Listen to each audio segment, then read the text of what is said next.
Hello guys, कैसे हैं आप सब। मैं आपका अपना अजय सर। आई होप आशा करता हूं कि आप सब अच्छे होंगे। तो हमारी जो सीरीज कंटिन्यू चल रही थी जिसमें हम रिवीजन करने वाले हैं जेई मेंस 2022 के लिए फुल का फुल ऑलरेडी हमारे 15 to 20 लेक्चर हो चुके हैं। यदि आपने किसी बच्चे ने वो लेक्चर नहीं देखे तो आप जाके देख सकते हो और अपने डाउट्स जो भी अपने कंसेप्ट हैं उनको अच्छा कर सकते हो और भी अच्छा कर सकते हो। ठीक है, तो आज जो हम डिस्कस करने वाले हैं वो है हमारा नया टॉपिक, बिल्कुल binomial theorem. Binomial theorem is a perfect topic for our revision. और ये एक ऐसा टॉपिक है जिसमें आप 100% मार्क्स इजीली ला सकते हो। ऐसा कोई नहीं है कि इंट्रीगेशन जैसा है कि इंट्रीगेशन का कंसेप्ट आएगा तो आप सोल्व कर पाओगे। That's it. यहाँ पे बाइनोमियल थ्योरम है, सिंपल सा कंसेप्ट आता है कि ये आपके पास जनरल एक्सपेंशन है, इसका टर्म्स निकालिए, इसका मिडिल टर्म निकालिए या इसका ग्रेटेस्ट कोफिशिएंट निकालिए। फिक्स होता है इसके अंदर कोई एक्स्ट्रा टॉपिक नहीं आते।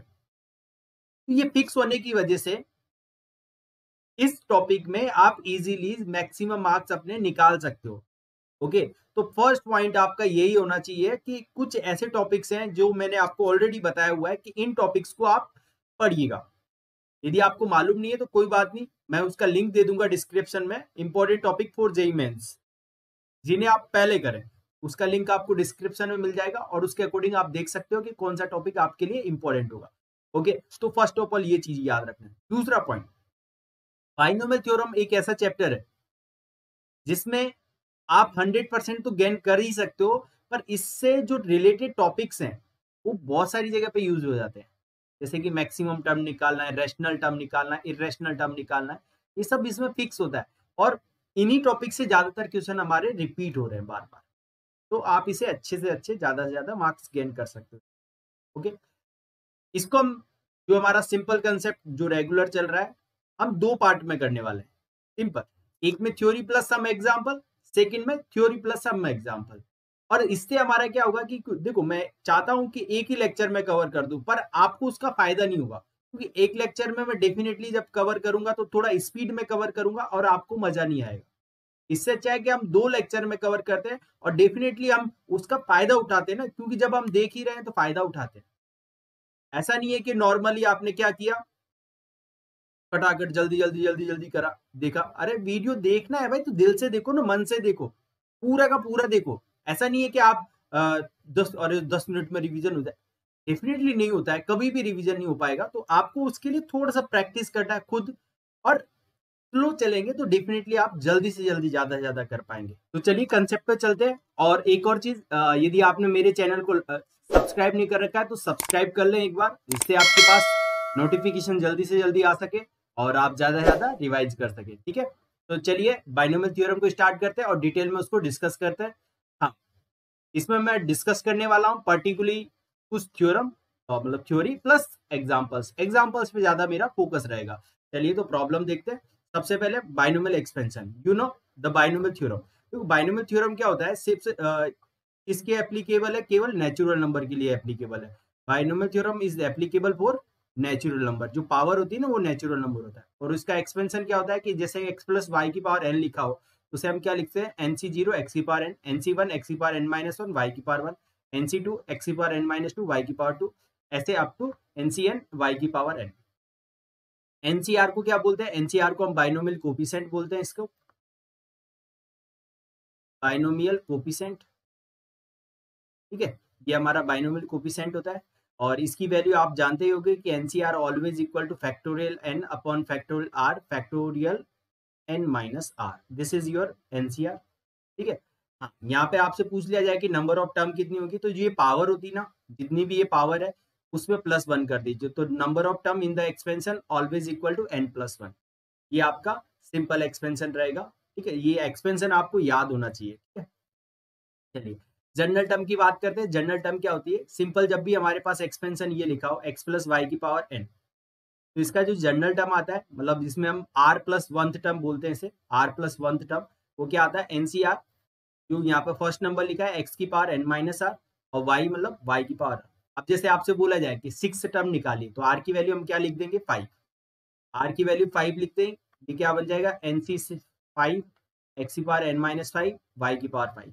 ये आपको सिक्स टर्म आ गए। आपसे बोल दिया जाए कि 20th टर्म निकालिए, 20th, तो आर की वैल्यू कितनी डाल देंगे 19, तो NC 19, x की पावर n माइनस 19, y की power 19, this is your 20th term. Similarly आप और भी टर्म्स निकाल सकते हो, पर याद रखना कि जो बाइनोमियल थ्योरम है it is applicable for natural numbers. जब भी आपकी पावर है ना नेचुरल नंबर होगी, मतलब 1 2 3 4 इस टाइप से, तो तभी ये बाइनोमियल एक्सपेंशन यूज किया जाता है। ठीक है, यदि नेगेटिव पावर हो तो उसके लिए binomial theorem for any index use किया जाता है, वो आगे चल के हम सीखेंगे। ठीक है, तो जनरल टर्म आपको याद होना चाहिए क्या होगा, x प्लस वाई की पावर n जब भी हमारे पास आएगा तो उसकी जनरल टर्म आती है T r plus 1, this is always equal to NCR into x की power n minus r into y की पावर r, ये हमारे पास जनरल टर्म आएगी। ठीक है, तो चलिए अब देखो ये तो जनरल टर्म हुई सिंपल। ये जनरल टर्म कहाँ से हुई, स्टार्टिंग से। कभी कभी रिवर्स पूछा जाता है, रिवर्स मतलब एंडिंग से। जैसे कि आपके पास ये टर्म्स लिखी हैं, ये आपके पास एक्सपेंशन है, तो इसमें पीछे की तरफ से इधर से पूछ लिया जाता है कि एंडिंग से जनरल टर्म क्या बनेगी, तो उसका ट्रिक बताता हूं। तो आपको क्या करना है, जब भी एंडिंग से जनरल टर्म निकालनी तो आप स्टार्टिंग से जनरल टर्म निकालिए। ये कहां से, स्टार्टिंग से। स्टार्टिंग से अभी जस्ट आपने लिखा है वही कॉपी कर देंगे। वो क्या होता है, NCR x की power n minus r y की पावर आर। ठीक है, ये स्टार्टिंग से है। पर एंड से जब निकालेंगे तो क्या करना है आपको, देखो मैं ट्रिक बता रहा हूं सिंपल। जब भी आपको एंड से जनरल टर्म निकालना है तो उसके लिए आपको क्या करने का, सिंपल ये NCR जैसे जैसे लिखेंगे सेम टू सेम, ये x, ये जो भी वेरिएबल होगा यहाँ पर, ये x और ये y, इन दोनों को बस इंटरचेंज कर देना है। क्या कर देना है, इंटरचेंज। यहाँ पे लिख देंगे y की पावर n माइनस आर और यहाँ लिख देंगे x की power r। This is your general term from the end. ठीक है, क्या करने का, सिंपल ये जो x है, x की जगह पे आपका वेरिएबल आएगा कुछ भी, y है, y की जगह पे कुछ वेरिएबल आएगा आपका, उस वेरिएबल को डायरेक्टली इंटरचेंज कर देना। तो वही क्या बन जाएगा, from the end, nth term from the end. तो जनरल टर्म आपको एंड से फाइंड करने का है, तो सिंपल ये ट्रिक यूज करेंगे। ओके, चलिए अब बात करते हैं मिडिल टर्म की। देखो कोई भी एक्सपेंशन होता है उसके अंदर मिडिल टर्म होती है। अब मिडिल टर्म होती है उसकी डिपेंड करती है किसके ऊपर, n के ऊपर, जो पावर होती है ना उसके ऊपर। n आपका क्या है और उसके अकॉर्डिंग आपकी मिडिल टर्म आएगी। तो डिपेंड करता है इस n के ऊपर। यदि आपके पास ये जो पावर n है इवन हुआ, if this is even, only one middle term exist. कितनी मिडिल टर्म होगी, ओनली वन। और कौन सी वाली होगी मिडिल टर्म, वो आप डायरेक्टली लिख सकते हो, कौन सी वाली, n plus tooth term, n plus tooth term, sorry n plus two plus one term, sorry एक मिनट, ये होगा इसका जब वन मिडिल टर्म आएगी वो कौन सी आएगी, n by two plus one term. Directly क्या आएगा हमारे, n by two plus one term. This is your middle term when n is even. और when is n is odd, जब ऑड होगा बेटा तो हमारे पास दो मिडिल टर्म एग्जिस्ट होंगी। ठीक है, दो मिडिल टर्म, और वो कौन कौन से होगी, डायरेक्टली आप बोल सकते हो कि n plus n by to, ठीक है, n plus one upon two term, और एक क्या बनेगी, n plus one upon two plus one term. ये दोनों बनेगी, डायरेक्टली लिखा हुआ है यहाँ पर। ठीक है, ये चीज आ जाएगी, तो डायरेक्टली हम निकाल सकते हैं। ठीक है, तो मिडिल टर्म आपका क्या आएगा, इवन में केस में आएगा एक मिडिल टर्म, ऑड के केस में आएगा दो मिडिल टर्म। ठीक है, इंपॉर्टेंट नोट, मिडिल टर्म का जो बाइनोमियल कोफिशिएंट होता है, ठीक है, क्योंकि बाइनोमियल कोफिशिएंट हम डिस्कस करने वाले, तो बाइनोमियल कोफिशिएंट की मैक्सिमम मिनिमम वैल्यू आपसे पूछी जाती है। तो जो middle term has greatest binomial coefficient, जो मिडिल टर्म होता है ना उसका जो बाइनोमियल कोफिशिएंट होता है वो हमेशा कैसा होता है, आपका ग्रेटेस्ट होता है। तो याद रखने का है हमेशा कि मिडिल टर्म का ही बाइनोमियल कोफिशिएंट हमेशा कैसा होता है, ग्रेटेस्ट होता है। अब दो मिडिल टर्म होती है, डिपेंड करता है एन उसके ऊपर, एन आपका कैसा है, इवन होगा तो एक मिडिल टर्म होती है और ऑड होगा तो दो मिडिल टर्म होती है। तो इसका मतलब बाइनोमियल कोफिशिएंट भी दो टाइप के आएंगे। ठीक है, तो कैसे आएंगे वो देखो, यदि इवन हुआ तो एक ही मिडिल टर्म आएगी, वही मैक्सिमम होगा। पर जब ऑड होता है तो उस केस में दो मिडिल टर्म आएंगे।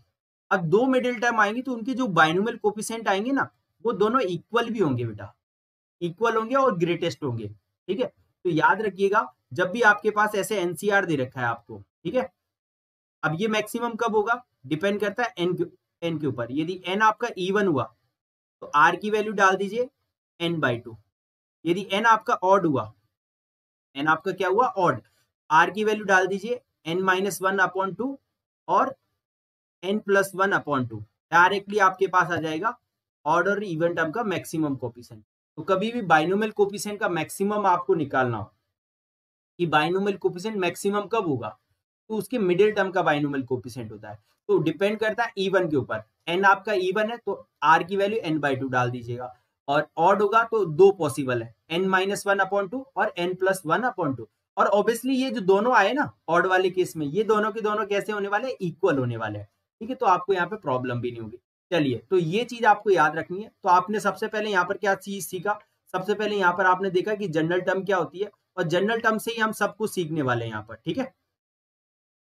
जो भी पॉइंट है वो सब किससे है, जनरल टर्म से ही हमारा वर्क करेगा। तो यहाँ पर मैं आपको एक बार दिखा देता हूँ जनरल टर्म से क्या होने वाला है। मेरे पास यहाँ पर सब कुछ मैं जनरल टर्म से जो भी होने वाला है, तो हमें सबसे पहले कोई भी एक्सपेंशन लिखा हो x+y⁴n ऐसे लिखा है, तो इसका जनरल टर्म डायरेक्टली निकाल दीजिएगा। जनरल टर्म क्या बनेगा, tr+1, वो क्या होगा बेटा, x NCR x⁻n−r ठीक है। ये चीज आपको मालूम होना चाहिए, इसका एक्सपेंशन मालूम होना चाहिए। इसी को हम कैसे भी लिख सकते हैं, ऐसे भी लिख सकते हैं, summation r = 0 to n NCR x⁻n−r ये चीज आपको याद रखनी है, बहुत इंपॉर्टेंट है। जनरल टर्म हम इसी से निकालेंगे, इसी वाली जो सम है उसको हम इस फॉर्म में भी लिख सकते हैं। चलिए कुछ प्रॉब्लम करके देखते हैं और थोड़ा आइडिया लग जाएगा कि जनरल टर्म से हम कैसे क्या क्या चीजें निकाल सकते हैं, ठीक है। चलिए, तो फर्स्ट क्वेश्चन दिया गया है, आपको क्या बोला गया, क्वेश्चन सुनिएगा। इफ द फोर्थ टर्म, मतलब किसकी बात कर रहा है, fourth term of the expansion, ये expansion is this, then value of x, x की वैल्यू क्या बनेगी, ओके। तो आप सबसे पहले क्या करना, जनरल टर्म निकालो सबसे पहले। तो जनरल टर्म निकालते हैं, तो tr+1 this is equal to NCR x⁻n−r y⁻r। अब आपको ये चीज देखना है कि x की जगह पर क्या आया और y की जगह पर क्या आया, और वो चीज रिप्लेस कर देना, आपका काम हो जाएगा। तो देखो x की जगह पे तो x ही है, पर y की जगह पे क्या है, x⁻log⁻2 into x, ये आ रहा है। तो आपको ये रिप्लेस कर देना, यहाँ पे n की जगह पे कितना 7। तो चलिए, तो हम डायरेक्टली निकालते हैं यहाँ पे फोर्थ टर्म। तो फोर्थ टर्म निकालने के लिए आपको r की वैल्यू कितनी पुट करनी पड़ेगी, 3। तो t4 इज इक्वल टू ये 7c3, x की जगह x 7-3, y की जगह पे क्या है, x⁻log⁻2x whole power, okay this, और दिस इज इक्वल टू 4480, ठीक है। 7c3 की वैल्यू निकालते हैं, तो फैक्टोरियल 7 अपॉन, आप चाहो तो डायरेक्ट भी निकाल सकते हो इसकी वैल्यू, तो मैं डायरेक्टली बता देता हूँ, आपको फायदा हो जाएगा, आपके टाइम बचेगा, ठीक है। तो इसको हम क्या लिख सकते हैं, 7 6 5 1 2 ऐसे। 7 को 3 टाइम लास्ट की तरफ से लिखेंगे, 7 6 एंड 5, 3 को लिखेंगे 1 2 3। ये x की पावर 4 हो गया, और ये कितना हो गया, x की पावर, इसको देखो पावर पावर होती है तो मल्टीप्लाई हो जाता है, तो 3 into log⁻2x, this is equal to 4480, ठीक है। चलिए देखो, 6 से 6 कट गया, 5 से ये कट जाएगा आपका 8 9, और कितना बचा यहाँ पर 8 8 9 8, 7 से ये कट जाएगा बेटा 1 2, दोबारा करते रुको, 5 से कट के 40, मतलब 8 जा, बचा रिमेनिंग कितना 4, 48 48 मतलब 9, बचा कितना हमारे पास 4, तो 48 और ये नहीं 4 नहीं 3, ये 6 आएगा, ठीक है 6 आएगा। 7 से इसको डिवाइड करेंगे तो 1 जा, और ये कितना हो जाएगा हमारे पास 14 जा, मतलब 2, और ये 5 56 128। तो यहाँ पर हमारे पास क्या आ गया, x⁻4 into x⁻3 log⁻2x equal to 128, okay ठीक है। अब इसको सिंपल करना बहुत ईजी है, कैसे, देखो आप यहाँ पे ऑप्शन भी ट्राई कर सकते हो, ऑप्शन ट्राई करके भी रख सकते हो, उससे भी पता लग जाएगा आपको। तो पहला ऑप्शन ही चेक कर लेता हूँ, क्योंकि कैलकुलेशन करने की जरूरत नहीं है, हमें तो x की वैल्यू चाहिए। तो पहला ऑप्शन चेक करते हैं, x इक्वल टू 2 ड्रॉप करते हैं, तो 2 ड्रॉप करेंगे तो 2 की पावर 4 दैट इज 16, ये 2 की पावर 3 into log⁻2 is equal to 128, होगा कि नहीं होगा चेक करते हैं। तो ये कितना है 16 इंटू 2 की पावर log⁻2 की वैल्यू क्या होगी 1, तो 16 इंटू 8, 16 इंटू 8 कितना हो जाएगा 128, ठीक है। तो फाइनली आंसर क्या आ जाएगा 128, तो x की वैल्यू कितनी आ जाएगी 2, और आप है ना वन पे भी चेक कर सकते हो, जैसे 1 डालेंगे इस पे तो ये 1, मतलब ऑप्शन, बाकी ऑप्शन भी चेक कर सकते हो सिमिलरली, तो वो 128 के लिए इक्वल आएगा। तो डायरेक्टली हम क्या कर सकते हैं, ऑप्शन से 2 ड्रॉप करके चेक किया। अदरवाइज इसको कैलकुलेट करने जाओगे ना तो बहुत सारा टाइम लगेगा। सॉल्व तो हो जाएगा, ऐसा नहीं है कि सॉल्व नहीं कर पाओगे, आप डेफिनेटली सॉल्व कर पाओगे, बट टाइम बहुत ज्यादा लगेगा, टाइम हमारे पास नहीं है। तो ऑप्शन से ही करना है, बिल्कुल करना है, ठीक है, 1% भी ड्रॉप नहीं करना है। चलिएगा अगली प्रॉब्लम देखते हैं। क्या बोला गया, क्या बोला गया कि लेट द कोफिशिएंट ऑफ, किसकी बात कर रहा है, कोफिशिएंट ऑफ, मेन पॉइंट है coefficient of third term, fourth term and fifth term in the expansion, this वाले expansion be the ratio 12, 8 and 3, then the term independent of x in the expansion is equal to। देखो first of all क्या बोला कि coefficient of, तो mistake मत करना, coefficient की बात कर रहा है। तो सबसे पहले आप जनरल टर्म निकाल लीजिए इसका, वो क्या बन जाएगा, एनसीआर एक्स की power n minus r a upon x square की पावर आर। ओके, तो finally we get nCr a की पावर आर और एक्स की power n minus r minus 2r। Okay, अब आपसे बोला गया कोफिशिएंट, तो कोफिशिएंट क्या बनेगा, केवल ये, ठीक है, ये तो x की पावर है तो ये कोफिशिएंट नहीं है भाई, ठीक है। तो ये जनरल टर्म आपको याद रखनी है, इक्वेशन 1। चलिए आपको क्या बोला गया, थर्ड टर्म, तो थर्ड टर्म क्या होगी, r इक्वल टू 2 पुट कर दीजिए, तो ये कितना बन जाएगा, nc2 a की पावर 2 और x की पावर n माइनस 6, यदि 2 पुट कर दें। ऐसे ही फोर्थ टर्म क्या बन जाएगी, nc3 a की पावर 3 x की पावर n माइनस 9। ऐसे ही फिफ्थ टर्म क्या बन जाएगी, nc4 a की पावर 4 x की पावर n माइनस 12। अब आपसे क्या बोला गया, coefficient of third, fourth and fifth, उनकी कोफिशिएंट का रेशियो कितना है, 12, 8, 3। तो कोफिशिएंट का रेशियो, तो कोफिशिएंट क्या बनेंगे, ये रेशियो है, ये 2, ये 3, ये 4। तो अब मैं जब coefficient of nc2 a square, nc3 a cube, इनका रेशियो निकालूंगा तो वो किसके इक्वल आएगा, 12/8 के। अब इसको सॉल्व कर सकते हैं हम इजीली, क्योंकि nc2 को हम क्या लिख सकते हैं, n माइनस 1, 1 इंटू 2, और nc3 को क्या लिख सकते हैं, n माइनस 1, n माइनस 2, 1 2 3, और ये दोनों तो आपस में कट जाएंगे, तो ये 1/a और ये कितना हो जाएगा, 3/2। ओके, देखो n minus 1, n minus 1 cut, 1 into 2, 1 into 2 cut, तो फाइनली वी गेट 3 ऊपर चला जाएगा और ये n minus 2, this is equal to 3/2। Okay, ये आ गया, और एक ये a था तो वो a भी लिख दीजिए आप, तो यहाँ पर ये a नीचे आ गया, 3 से 3 कट क्रॉस किया, तो 2 is equal to a into n minus 2, ये आ गया हमारे पास। ओके, चलिए सिमिलरली क्या करेंगे, अभी तो हमने क्या किया था, थर्ड और फोर्थ को किया, अब 4 और 5 को कर लीजिए। तो 4 और 5 को जब डिवाइड करेंगे तो इधर आएगा nc3, ठीक है, a की पावर 3, इधर आएगा nc4 a की power 4, this is equal to, ये किसके इक्वल है आपके पास, डायरेक्टली आपको मालूम है, ये आपकी इक्वल है 8/3 के, ठीक है। nc3 को क्या लिख सकते हैं, n माइनस 1, n माइनस 2, 1 2 3, ठीक है। nc4 को क्या लिख सकते हैं, n minus 1, n minus 2, n minus 3, 1 2 3 4, a cube से a की पावर 4 कट जाएगा तो 1/a बचेगा 8/3। देखो भाई ये दोनों कट, ये दोनों कट, तो ये 4 ऊपर गया, तो यहां से हमारे पास क्या रिजल्ट बन के आया, 4/n minus 3 into a is equal to 8/3, 4 से 4 कट गया। ओके, क्रॉस करेंगे तो 3 is equal to 2 time n minus 3 into a, एक इक्वेशन ये है आपके पास, एक इक्वेशन ये है, ठीक है। दोनों को डिवाइड कर दीजिए, डिवाइड जैसे ही करेंगे तो स्टार को डिवाइड किया डबल स्टार से, ठीक है, तो इधर से 2/3, इधर क्या बनेगा, a n माइनस 2, इधर क्या बनेगा 2 n माइनस 3 इंटू a से a कट गया भाई, क्रॉस किया तो 4n minus 12, this is equal to 3n minus 6, तो n इक्वल टू, इधर गया तो ये 6, n का वैल्यू क्या आ गया 6, n का वैल्यू 6 रखे यहाँ पर, a का वैल्यू क्या आ जाएगा हमारे पास, a का वैल्यू आ जाएगा 6 माइनस 2 दैट इज 4, 2 से डिवाइड करेंगे तो a इक्वल टू 1/2 आ गया, n की वैल्यू आ गई, इसकी वैल्यू आ गई। अब क्वेश्चन में आपसे जो पूछा गया वो देख लो, क्वेश्चन में पूछा गया then the term independent of x in the expansion, तो आपके पास ऑलरेडी आपके पास ये एक्सपेंशन तो दिख ही रखा है जनरल टर्म, ठीक है, ये रहा हमारा जनरल टर्म। तो अब हम जनरल टर्म से ही काम करेंगे, एनसीआर, ठीक है, ये एनसीआर और ए की पावर आर, एक्स की power n minus 3 r, okay.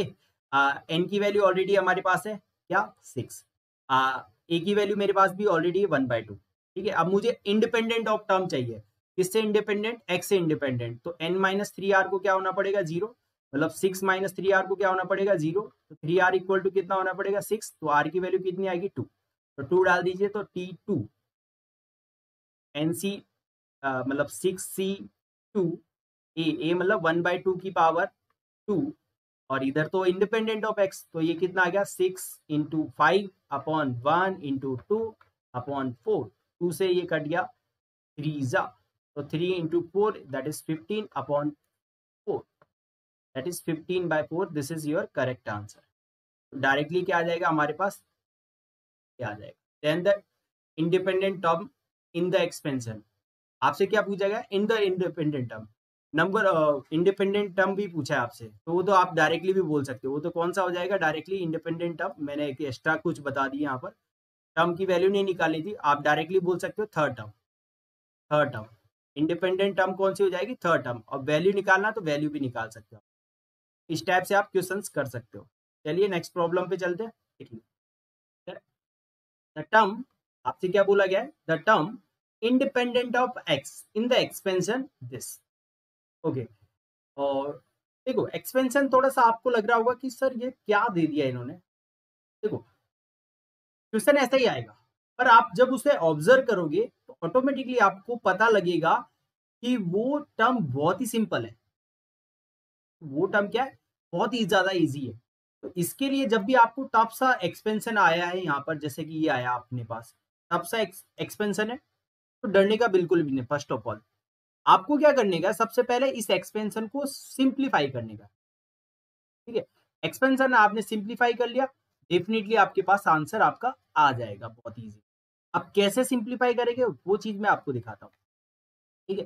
तो आपको मालूम होगा, जस्ट आपको मैंने कभी ऐसा पढ़ा है कि a cube minus b cube या a cube plus b cube, याद है आपको ऐसा formula, this is always equal to a plus b into a square minus a b plus b square, ऐसे ही होता है। तो आप यहाँ पर ऑब्जर्व करो जरा इस टर्म को, क्या लिखा हुआ है, इसको क्या ऐसा लिख दूं 1/3 का स्क्वायर, ये 1/3 इंटू 1, ये 1 का स्क्वायर, ये कुछ टर्म्स ये लिखी हुई है हमारे पास एक टाइप से, कि a square minus a b plus b square, बस ए प्लस बी होगा तो मजा आ जाएगा। तो ए प्लस बी लाने के लिए मतलब मुझे क्या करना पड़ेगा कि एक्स की पावर 1/3 प्लस 1 से ऊपर नीचे मल्टीप्लाई करना पड़ेगा, सिंपल। तो वो कर देते और डायरेक्टली आपका काम हो जाएगा। तो मैंने यहाँ पर क्या किया, डायरेक्टली इस जगह पे एक्स की पावर 1/3 प्लस 1, एक्स की पावर 1/3 प्लस 1, इससे मल्टीप्लाई कर दिया, डिवाइड कर दिया, ओके। तो ये नीचे वाला हमारे पास क्या बन गया, ये तो डायरेक्टली हमने लिख ही दिया था, ये माइनस का प्लस 1, ओके।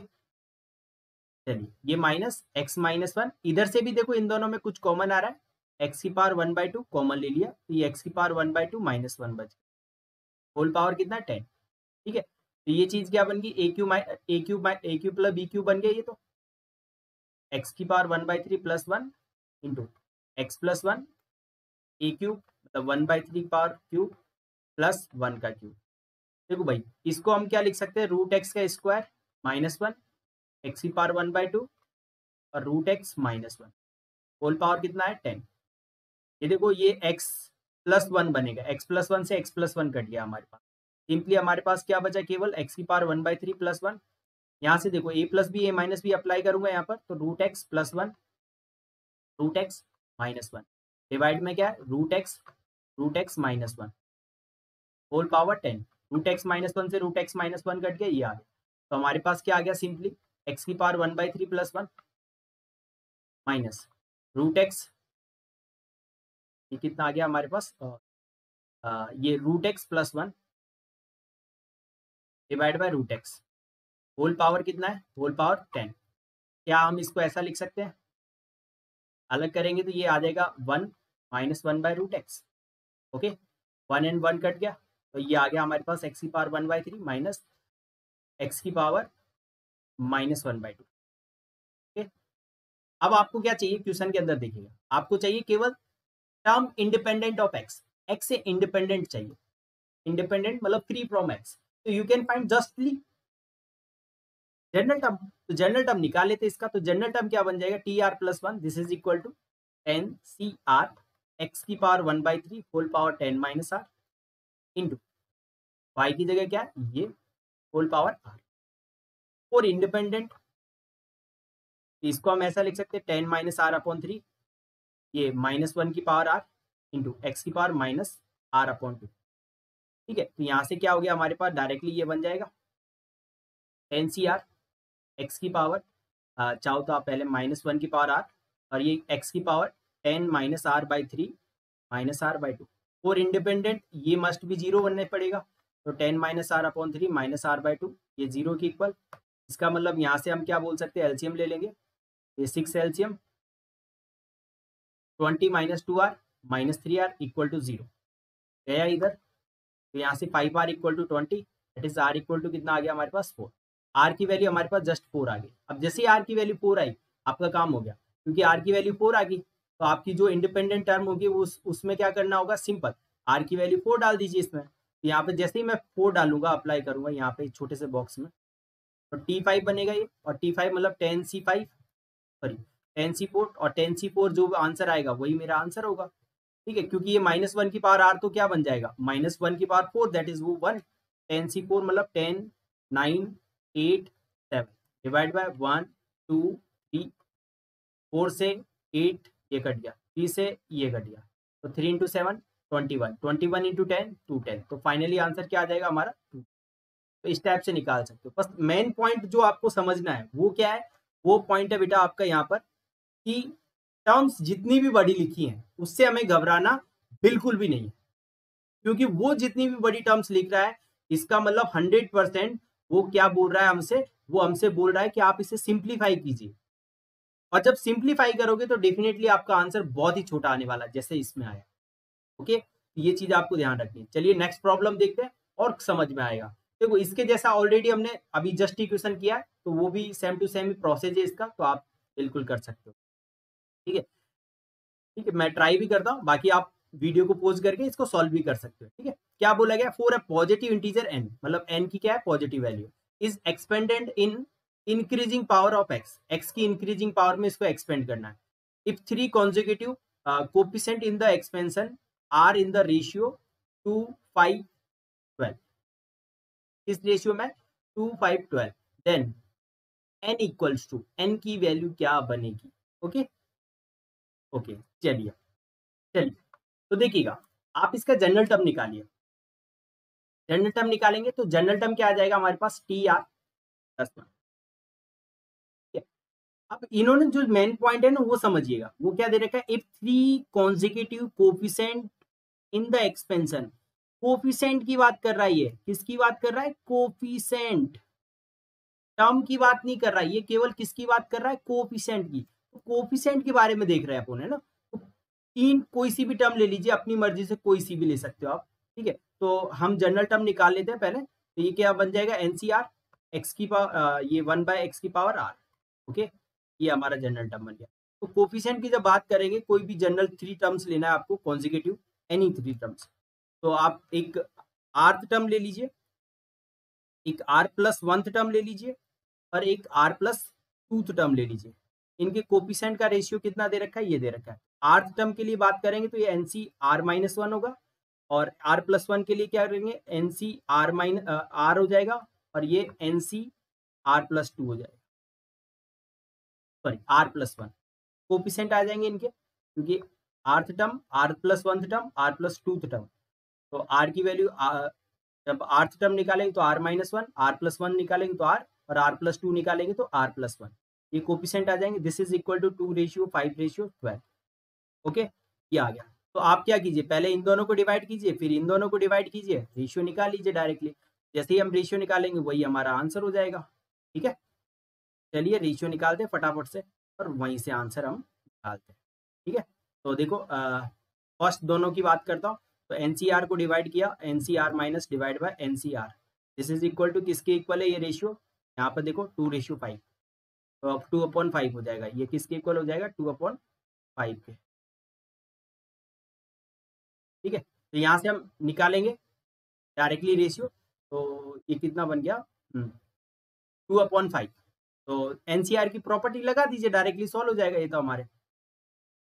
2/5 एनसीआर की प्रॉपर्टी लगाएंगे तो factorial n factorial r minus 1 factorial n minus r minus 1, ये तो ऊपर आया। नीचे क्या आएगा, factorial n factorial r factorial n minus r, this is equal to 2/5। Okay, तो इसको सॉल्व करेंगे तो इसकी वैल्यू तो मैं डायरेक्टली कर सकता हूँ, इन दोनों को कट, तो ये कितना आ जाएगा, n minus r plus 1 divide by r, this is equal to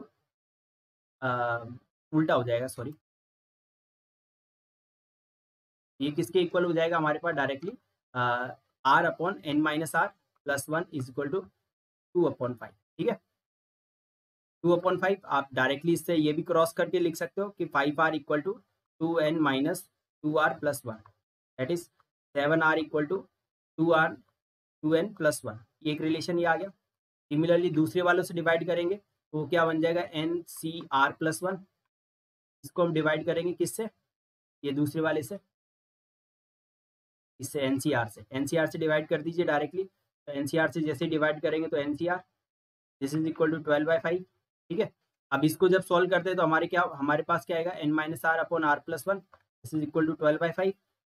cross करेंगे तो 5n minus 5r, this is equal to 12r plus 12। तो यहाँ से कितना आ गया हमारे पास, 17r equal to 5n minus 12। ठीक है, 17। ठीक है, एक इक्वेशन ये है, एक इक्वेशन है, दोनों को सॉल्व करेंगे, आपका n और r का वैल्यू आ जाएगा।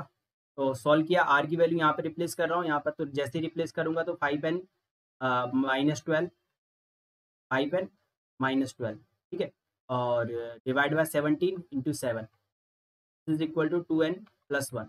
क्रॉस किया तो क्रॉस करने पे कितना है, 35 minus 35n minus 84, this is equal to 34n plus 17। N की वैल्यू यहाँ से कितनी आ गई, एन की वैल्यू हमारे पास आ गई 118। एन की वैल्यू यहाँ पर रिप्लेस करके आर की वैल्यू आ गई 34। अब आपको क्या चाहिए, आप देखो क्या चाहिए, एन की वैल्यू चाहिए थी तो 118, डायरेक्टली आपके पास आंसर। ओके, चलिए नेक्स्ट टर्म लेते हैं। नेक्स्ट टर्म क्या बोल रही है, if the term independent of x in the expansion is this. तो जनरल टर्म निकालिए, इसका जनरल टर्म क्या बनेगा, TR प्लस 1 NCR, एन की जगह 9CR, एक्स की जगह क्या है 3/2 एक्स स्क्वायर की पावर 9 माइनस आर, वाई की जगह क्या है बेटा -1/3 एक्स आर। ठीक है, तो इसका इंडिपेंडेंट टर्म निकालने के लिए हमने क्या किया, सिंपल, ये 9CR, ये 3/2 की पावर 9 माइनस आर, ये एक्स की पावर कितना हो जाएगा 18 माइनस 2r, और ये कितना हो जाएगा -1/3 की पावर r, और एक्स की पावर माइनस आर। ओके, चलिए इंडिपेंडेंट टर्म के लिए एक्स की पावर जो है वो कैसी होनी चाहिए भाई, 0 होनी चाहिए। तो 9CR 3/2 की पावर 9 माइनस आर -1/3 की पावर r, बेस है में तो पावर्स ऐड हो जाती हैं, तो 18 minus 3r। Four independent 18 minus 3r को क्या होना पड़ेगा 0। r इक्वल टू कितना आया 6, r इक्वल टू कितना आ गया 6, तो r इक्वल टू 6 आ गया। 6 वैल्यू रिप्लेस कर दीजिए, तो जैसे ही 6 रिप्लेस करोगे तो 7 इज इक्वल टू 9C6 3/2 की पावर 3 -1/3 की पावर 6। ओके, और दिस इक्वल टू के, ये किसके इक्वल है, के इक्वल है। अब ये के इक्वल दे रखा है, आपको किसकी वैल्यू चाहिए, आपको चाहिए 18 इंटू के की। बस आपको क्या करना है, यहाँ पर सिंपल 18 इंटू के निकाल लीजिए, 18 इंटू के निकालेंगे वही हमारा आंसर आ जाएगा। ठीक है, आपको क्या चाहिए 18 इंटू के, तो 18 ये रहा आपके पास। ठीक है, तो डायरेक्टली के का वैल्यू कितना है, ये रहा आपके पास, ऑलरेडी हमने निकाल चुके। तो 9C6 इंटू इधर से कितना आ जाएगा हमारे पास 3/2 का 3 का क्यूब 2 का क्यूब, ये 1/3 का पावर 6। ठीक है, सॉल्व करते हैं तो देखो 3 का क्यूब से 3 का क्यूब कट गया। ठीक है, 18 9 से 6 को लिख सकते हैं 9 into 8 into 7 upon 1 into 2 into 3, ये 1/8, ये 1/27। देखो 9 से ये 2 जा, 9 से ये 3, 3 से ये 3 जा, 3 से ये कट, 8 से ये कट, ठीक है, 8 से भी कट गया, तो आपके पास क्या बचा, 2 से 2 भी कट, तो फाइनली आंसर 7। तो फाइनली आंसर क्या आ जाएगा हमारे पास 7। This is your final answer. Okay, इस टाइप से आप निकाल सकते हो। चलिए तो नेक्स्ट प्रॉब्लम करते हैं। आपसे बोला गया है यहाँ पर देखिएगा, the natural number m for which the coefficient of x the binomial in the binomial expansion is 1540। आपको बेसिकली क्या फाइंड करना है, कोफिशिएंट ऑफ x। तो first we find general term. तो जनरल टर्म क्या बनेगा मेरा इसका, tr+1 is equal to 22tr x की power m whole power 22 minus r into 1/x² की पावर r। ठीक है, तो क्या बन गया मेरे पास 22cr x की power m into 22 minus r, और ये क्या बन जाएगा x की पावर -2r। बेस सेम होता है तो पावर से कैसे हो जाती है हमारी, ऐड हो जाती है। तो डायरेक्टली यहाँ पर हम क्या करने वाले, पावर्स को ऐड करने वाले, -2r। अब आपको क्या बोला गया, कोफिशिएंट ऑफ x। तो फॉर कोफिशिएंट ऑफ x ये पावर क्या होनी चाहिए, 1 होनी चाहिए। तो x की power m into 22 minus r -2r, this is equal to, ये कोफिशिएंट ऑफ 1 के लिए ये 1 होना चाहिए। ओके, अब देखो ये 1 आ गया हमारे पास। तो अब हमसे क्या बोला गया है, ये तो यहाँ से m into 22 minus M R minus 22r equal to 1।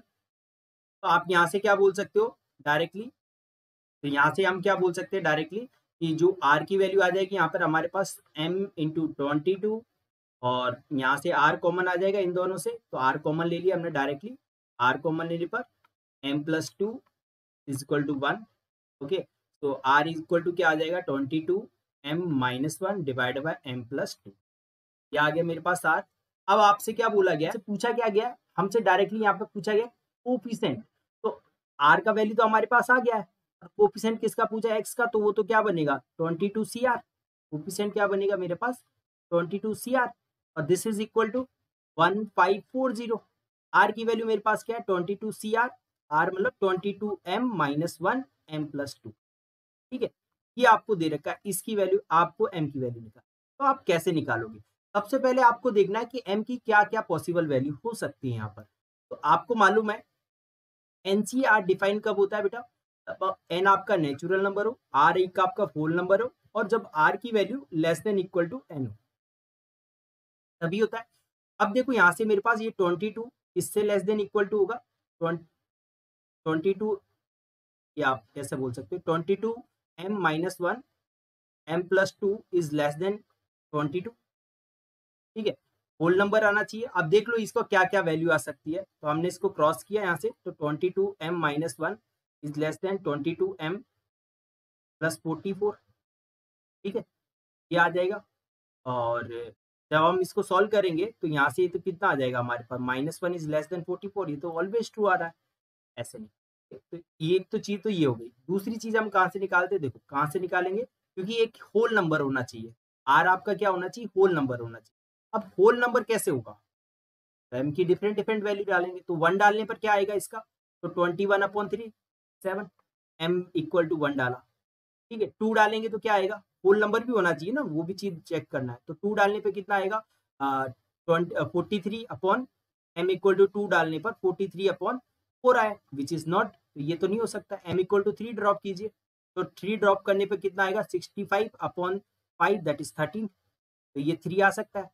ऐसे ही 4 ड्रॉप करेंगे, 4 ड्रॉप करेंगे तो ऊपर बनेगा ऑड, नीचे बनेगा इवन, तो मतलब ऑड वाली तो नहीं आ सकते। अब 5 चेक कर लीजिए, 5 चेक करेंगे तो ऊपर कितना आएगा 22 × 5 110, 110 - 1 99, 109, और उसको 7 से डिवाइड करेंगे तो वो तो आ नहीं सकता, तो 5 भी नहीं आएगा, 7 आ सकता है, चेक करो। तो 22 × 7 कितना बन जाएगा, ये हमारे पास 22 × 7 ये बन जाएगा हमारे पास 4 और 4 तो 184, 184 माइनस 1 तो 183, यस ये आ सकता है। ऐसे ही 11 चेक कीजिए, 11 आएगा कि नहीं आएगा, तो 11 इंटू दिस, ये कितना आएगा 242 माइनस 1 243 अपॉन 13, वो नहीं आएगा 11, तो 13 आ सकता है, ठीक है 13 आ सकता है। और लास्ट में क्या आ सकता है 43, इसके अलावा कोई भी m की वैल्यू इसको सेटिस्फाई नहीं कर सकती। अब जो भी आंसर होगा वो इन्हीं में से होगा, इनमें से होगा, इनमें से, और जो भी आंसर आएगा वो ये आएगा। तो इनके लिए जब डायरेक्टली हम सॉल्व करेंगे 1 बाय 1 1 बाय 1 1 बाय 1, तो आपकी जो फाइनली जो m इक्वल टू जो 13 है वो वाला आंसर आपके लिए सेटिस्फाई कर जाएगा। तो यहाँ से m की वैल्यू क्या आ जाएगी 13 आ जाएगी, जिसके लिए 13 वैल्यू आई है। 13 कब आई है हमारी, जब m इक्वल टू हमारा ये था, ठीक है, तो उसके लिए हमारा आंसर क्या आ जाएगा 13 पे ही आंसर ये आएगा हमारा सेटिस्फाई। ओके, तो ये चीज आपको याद रखनी है। थोड़ा सा मतलब इसमें क्रिटिकल है, मैंने थोड़ा आपको डिटेल में नहीं बताया, बस आपको ये फील कर लेना है 1 2 3 4, क्योंकि आपको मालूम है आर की वैल्यू होल नंबर हो सकती है और आर की वैल्यू एन से छोटी होती है, वहां से तो हमें कोई रिलेशन मिला नहीं, पर होल नंबर होने से क्या फायदा मिल गया कि आर की वैल्यू डिफरेंट मिल गई हमें। एम की वैल्यू 1 डालेंगे 7, 2 डालने पर 43/4, ऐसे 3 डालने पर आएगा, ऐसे 4 डालने पर आएगा। तो ऐसे जब हम 13 डालेंगे m की वैल्यू, तब आपका आंसर क्या आ जाएगा 1540। इस टाइप से आप कर सकते हैं। चलिए नेक्स्ट प्रॉब्लम लेते हैं। हाँ, very very very important concept है ये वाला कंसेप्ट, तो आपको मिस बिल्कुल भी नहीं करना, ठीक है, बहुत ही इंपॉर्टेंट है। आपसे क्या पूछा गया है कि number of integral terms, integral terms की बात कर रहा है, इंट्रीगल टर्म्स की बात करें या फिर आपसे बात करें इरेशनल टर्म या रैशनल टर्म, ठीक है, इन सब का कंसेप्ट सेम ही होगा, बिल्कुल डिट्टो, एकदम डिट्टो होगा। इंट्रीगल टर्म्स की बात करें, इरेशनल टर्म की बात करें या रैशनल टर्म की बात करें, इनका कंसेप्ट सेम ही होता है। तो देखो इन्होंने क्या बोला है कि if the number of integral term in the expansion is exactly 33, वो कितना एग्जैक्टली 33 के इक्वल है। तो आपको ये बताना है कि number of values of N क्या होगा, एन की वैल्यू कितनी आएगी। ओके, तो आप समझिए, मैं इसको बहुत इजीली बताऊंगा, आपको ट्रिक बताऊंगा, उससे करेंगे। कभी भी याद रखना आपके पास एक्सपेंशन ये लिखा है, ठीक है, ये प्लस साइन नहीं है भाई, ये ऐसा है, ये प्लस साइन नहीं है, थोड़ा सा ऐसा लिखा है, हाँ, ध्यान रखना प्लस साइन है अच्छे। इसकी कितनी एग्जैक्टली वैल्यू है 33 आ रही है। आपको ट्रिक याद रखना है, क्या ट्रिक याद रखना है कि ये यहाँ पर n है, ये जो नंबर आया वो एक प्राइम नंबर होना चाहिए और ये जो नंबर है वो भी प्राइम होना चाहिए। यदि दोनों नंबर प्राइम है, ठीक है, दोनों नंबर प्राइम है, तो डायरेक्टली आप बोल सकते हो कि नंबर ऑफ इंट्रीगल टर्म्स कितनी आएंगी एग्जैक्टली इसके अंदर, वो आएंगी बेटा एलसीएम ऑफ n को डिवाइड कर दीजिए, n को किससे डिवाइड कर देंगे डायरेक्टली एलसीएम ऑफ ये जो 2 और 8 के एलसीएम से डायरेक्टली डिवाइड कर दीजिए। 2 और 8 का एलसीएम कितना आया आपके पास यहाँ पर 8, तो 8 से आप डायरेक्टली डिवाइड कर दीजिए, इससे डिवाइड कर देंगे 8 से, और उसका क्या ले लीजिए ग्रेटेस्ट इंटीजर। ओके, क्या ले लीजिए ग्रेटेस्ट इंटीजर, तो ये आ गया हमारे पास। अब यहाँ से एक चीज आपको समझनी है, क्या चीज समझनी है कि एग्जैक्टली ये तो आते ही है, और साथ के साथ में एक और टर्म जो आ सकती है वो क्या आ सकती है जीरो वाली। कभी भी आपको नंबर ऑफ एग्जैक्टली टर्म्स निकालनी हो वो क्या होता है n अपॉन, यदि ये दोनों प्राइम नंबर हुए तो ये दोनों जो नंबर पावर्स हैं 1/2 1/3, कभी कभी ऐसे आएगी, यहाँ पे 1/2 और 1/8 है, तो 2 और 8 का क्या लीजिए एलसीएम, तो एलसीएम कितना है 8, तो n को डिवाइड कीजिए 8 से और जो भी आएगा उसका ग्रेटेस्ट इंटीजर लीजिए, ठीक है। अब यहाँ पर एक मेन पॉइंट है, एक टर्म इसमें मिस होती है, कौन सी वाली, r इक्वल टू 0 वाली, तो उसके लिए आप जनरल टर्म निकाल लीजिए इसका, तो tr+1 जब निकालोगे तो वो क्या बनेगा ncr 3 की पावर 1/2 n माइनस r और 5 की पावर 1/8 पावर r। जीरो के लिए अलग से चेक कर लीजिए, जब n इक्वल टू 0 होगा तो 0 में क्या बन जाएगा आपका ये जब 0 होगा r इक्वल टू 0, तो उसके लिए अलग से चेक कर लीजिए n/2 ये 5, ठीक है, n/2 मतलब जो भी नंबर आएगा वो इवन आना चाहिए, ठीक है, पहली चीज तो ये है, और सारे इवन ही दे रखे हैं तो ऑब्वियसली ये तो वैलिड है, तो यहाँ पे +1 जरूर कर दें, कि n/8 +1 कौन सा वाला टर्म, जो आपके पास ये जीरो वाली टर्म पे आ रहा था जब r इक्वल टू जीरो डालने पर, तो ये किसके इक्वल है, एग्जैक्टली 33। तो एग्जैक्टली 33 के, तो ये कितना बन गया, n/8 का greatest integer is equal to 32। ठीक है, ग्रेटेस्ट इंटीजर 32 तक है, तो इसका मतलब यहाँ से क्या आ जाएगा, 32 से ग्रेटर देन n/8 और लेस देन किससे, 33 से। ठीक है, 8 को हम इधर क्रॉस करेंगे तो ये 16, 24 इंटू 1 तो 25, ये इधर करेंगे भाई, तो ये कितना हो जाएगा आपका 8 मतलब 24 और 3 24 और 2 26, तो 256 और 264 के मिडिल वाला नंबर होना चाहिए, 266 और 264 के मिडिल वाला नंबर होना चाहिए। तो 256 और 260 इसके मिडिल वाला नंबर कौन सा है, केवल 256, तो आंसर क्या हो जाएगा 250। ठीक है, क्योंकि इसके मिडिल के और कोई नंबर तो आ नहीं रहा, तो इसी का मतलब यही आएगा। और हाँ, इवन नंबर ही ध्यान रखना, इवन ही होना चाहिए, क्योंकि इवन नहीं लेगे तो ये n/2 डिफाइन नहीं होगा, r इक्वल टू जीरो वाला इसके अंदर नहीं आएगा, ये जरूर ध्यान। ओके, तो चलते हैं नेक्स्ट क्वेश्चन पे। नेक्स्ट क्वेश्चन है हमारा, if alpha and beta are coefficient of x की power 4 and x square respectively in the expansion of this, then alpha की वैल्यू बतानी है, अल्फा प्लस बीटा या अल्फा माइनस बीटा क्या बनेगा। ठीक है, तो आपको ऐसा समझना है, समझो, यदि आपके पास कभी भी ऐसा लिखा x प्लस वाई की पावर n, ये लिखा है, तो इसे हम क्या लिख सकते हैं, nc0 x की पावर n, nc1 x की पावर n-1 y की पावर 1, ठीक है, nc2 x की पावर n-2 y की पावर 2, ऐसे ही सो ऑन। और x माइनस वाई की पावर n लिखा हो तो उसे क्या लिखेंगे, nc0 x की power n minus nc1 x की पावर n-1 y की पावर 1, nc2 x की पावर n-2 y की पावर 2 माइनस nc3 x की पावर n-3 y की पावर 3। इस टाइप से लिख सकते हो, दोनों को ऐड कर दीजिए, जब ऐड करेंगे तो क्या बनेगा, कुछ चीज आपको दिखाने वाला हूं यहाँ, देखो ये दोनों टर्म्स nc0 x की पावर n x की पावर n सेम है, इधर देखो ये वाली टर्म और ये वाली टर्म सेम है, पर एक साइन प्लस है एक माइनस है, तो कट। ठीक है, तो पहली चीज तो ये तो 2 टाइम nc0 x की पावर n आ रहा है, ये देखो nc2 x की पावर n-2 y की पावर 2, 2 टाइम ये भी आ रहा है। सिमिलरली कौन कौन सी टर्म्स आएंगी, केवल इवन वाली जी, nc0 x की पावर n, nc2 x की पावर n-2 y की पावर 2, nc4 x की पावर n-4 y की पावर 4, इस टाइप की टर्म्स इसमें आने वाली। तो आप यहाँ पर यही कंसेप्ट यूज करने वाले कि x की जगह तो ये है और y की जगह ये है। अब आप इन दोनों को ऐड कर दीजिए, तो जैसे ही मैं ऐड करूंगा तो ये क्या बनेगा, 2 टाइम nc0 मतलब 6c0 x की पावर 6, 6c2 x की पावर 6-2 y मतलब x स्क्वायर माइनस 1 की पावर 2, 6c4 x की पावर 6-4 y की पावर 4, ओके, 6c6 x की पावर 6-6 y की पावर 6, ओके, ये टर्म्स होगी हमारे पास, ये टर्म्स आ गई।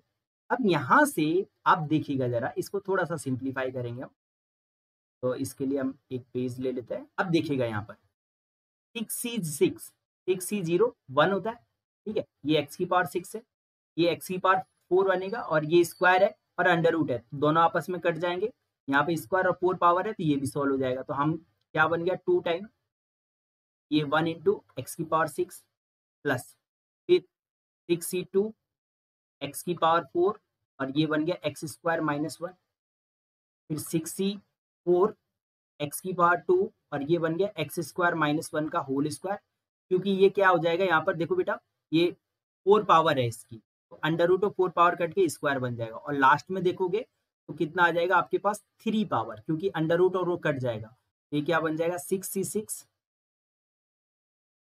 एक्स की पावर 0 और एक्स स्क्वायर माइनस 1 की पावर 3।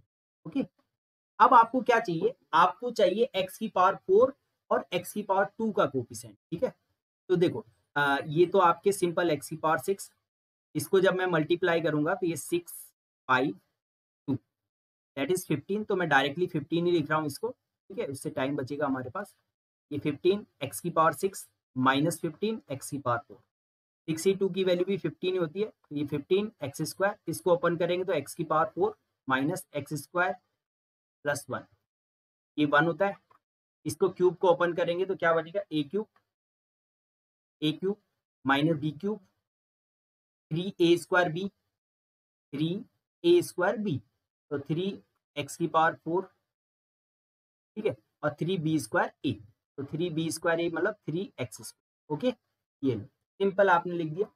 अब आप यहाँ पर क्या कीजिए, आपको जो चाहिए x की पावर 4 का कोफिशिएंट, क्योंकि अल्फा क्या है हमारा, अल्फा इज अ x की पावर 4 कोफिशिएंट, तो कोफिशिएंट मतलब अल्फा कोफिशिएंट ऑफ x की पावर 4, तो कहाँ से आ रहा है, देखो x की पावर 4 यहाँ पर आ रहा है, 2 तो सबसे बाहर मल्टीप्लाई है -50, देखो इसको इससे मल्टीप्लाई करूंगा तब भी आ सकता है -30, और देखो और कहाँ पे आ सकता है, ये यहाँ पर, तो माइनस और कहीं नहीं आ सकता।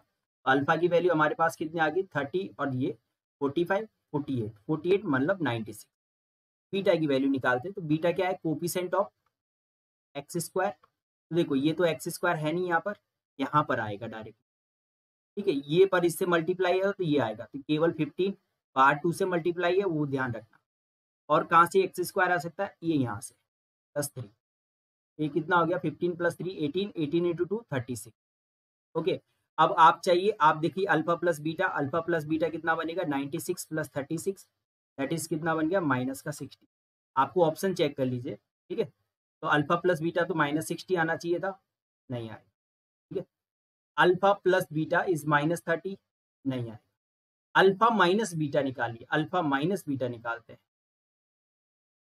तो -96 -36, तो कितना बन जाएगा अपने पास, ये डायरेक्टली यहाँ से 6 + 6 तो 30 120 माइनस का 126, ओके, ये 126 बन जाएगा, तो आपका यहाँ पे 126 आई थिंक गलत कर दिया, 132, क्योंकि देखो ना 6 और 6 कितना हो जाएगा 12 कैरी 2 कैरी 1 9 और 3 12 और 1 30, क्या आ जाएगा alpha minus beta equal to 132, वो भी नेगेटिव वाला, तो आंसर क्या आ जाएगा हमारे पास डायरेक्टली ये वाला। ओके, फोर्थ ऑप्शन डायरेक्ट, ठीक है, तो सिंपल आपको क्या एक्सपेंशन याद रखना है, x + y की पावर n और x - y की पावर n, इन दोनों को ऐड करते हैं तो इवन वाली टर्म्स आती है, जब सबट्रैक्ट करते हैं ना तो NC1 NC3 NC5 ये वाली टर्म्स आती है। ओके, ठीक है, आई होप आपको ये लेक्चर समझ में आया होगा। जो भी मैंने क्वेश्चंस कराए जनरली वही क्वेश्चन है जो आपके एग्जाम में बार बार रिपीट होता है, और ये इंपॉर्टेंट प्रॉब्लम से आप डेफिनेटली इन्हीं प्रॉब्लम्स को यदि सॉल्व भी कर लेते हो तो आप 100% मार्क्स बाइनोमियल थ्योरम में गेन कर सकते हो, 100% श्योरिटी है। तो यदि लेक्चर आपको समझ में आया तो लाइक शेयर एंड सब्सक्राइब करना है बिल्कुल, और बेल आइकन दबाना मिस मत करिएगा, क्योंकि नोटिफिकेशन आपको मिल जाएगी उससे। कोई भी डाउट आता है, एनी क्वेरी, तो आप उसे डायरेक्टली कहाँ पर भेज सकते हो, टेलीग्राम पे आप मुझे मैसेज कर सकते हो, उसका लिंक आपको डिस्क्रिप्शन में मिल जाएगा, और बाकी जितनी भी हमारे पास सीरीज चल रही है ऑलरेडी उनका लिंक भी आपको डिस्क्रिप्शन में मिल जाएगा। तो मिलते हैं नेक्स्ट लेक्चर में, बाय बाय, थैंक यू, जय हिंद, जय भारत।